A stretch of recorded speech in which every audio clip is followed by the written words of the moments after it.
But what about the criticism that in a Roman census, Joseph would not have been required to travel to Bethlehem, and he would not have been required to bring Mary with him? Well, now, historians have found that in AD 104, Vivius Maximus issued an edict that states, "It is essential for all people to return to their homes for the census." This indicates it was plausible for Joseph and Mary to travel to Bethlehem, as Luke indicates. In fact, it is just one of the many reasons scholars have found why Mary would have needed to go with Joseph on his trip to Bethlehem. Claire Fong suggests another.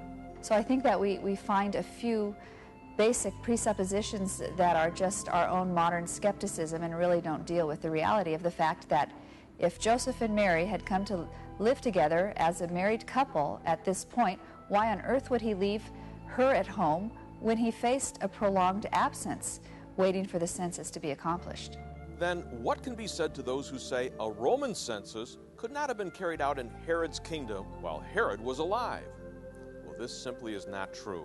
Records have been found that show the emperor did take censuses in vassal kingdoms like Herod's. In fact, when Herod died, his domain was divided among his 3 sons, and Augustus ordered that taxes be reduced in the territory of one of his sons.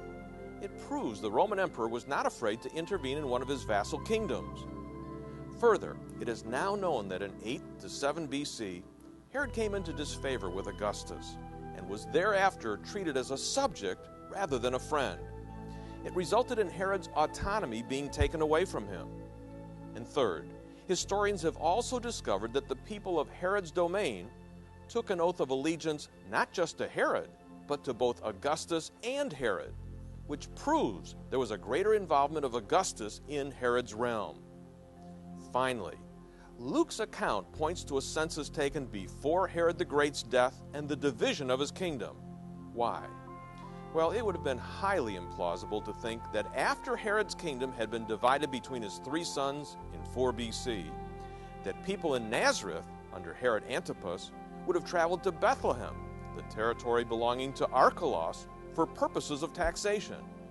It makes a lot more sense that such traveling would have been done when all the territories were under Herod's rule himself, and Augustus called for an overall census. So since it has been proved that Augustus had taken censuses in other vassal kingdoms, and since Herod had come into the emperor's disfavor, and since Herod was having trouble in his own realm with his sons, it is more than probable that Augustus would have wanted to conduct his own census, assessing Herod's kingdom while Herod was still alive. And this is exactly what Luke recorded.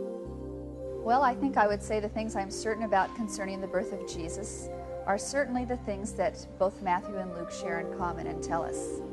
He was born of the family of David. He was born to a woman named Mary, who was a virgin, betrothed or engaged to a man named Joseph, and yet who had not yet come to live with him. His birth was announced through an angelic visitation. His conception was unique and divine in human history. His birth took place in Bethlehem. It was accompanied by unique signs, and the family later moved to Nazareth and made their home there.